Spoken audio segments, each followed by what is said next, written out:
Management skill number one that we're going to look at is communication.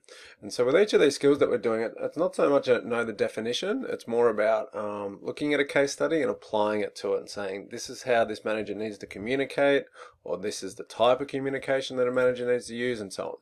So we will do a definition, but it's not likely something that will come up. But we'll say communication, what is it? It's the process of creating and exchanging information between people that produces a required response. So not that important. What we would do want to know when we sort of look at case studies is describe what this might involve for a manager and explain why it's important. So let's take for a manager, what sort of communication? Well, we got the personal communication they do between the manager and a subordinate, so someone below them or a small group or a work team.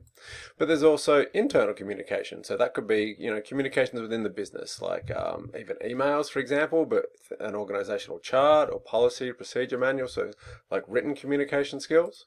And then this one's a really important one, being a good external communicator. So we look at Elon Musk at Twitter, that's where they're having some problems communicating with the public with his tweets. You need to be able to communicate between managers and the stakeholders external to the business in an effective way. So why is it important? Well, it's important because the team's goals need to be communicated effectively by the manager so the team understands what is required. Also, the team's progress is communicated effectively as they work on the goal. They need to know how they're going and the manager needs to communicate that. And also, the manager needs to make sure that the team is motivated. We'll look at motivation in a different chapter, but for now, we'll just say a lot of motivation comes down to how good a communicator the manager is in order for the team to be effective every day.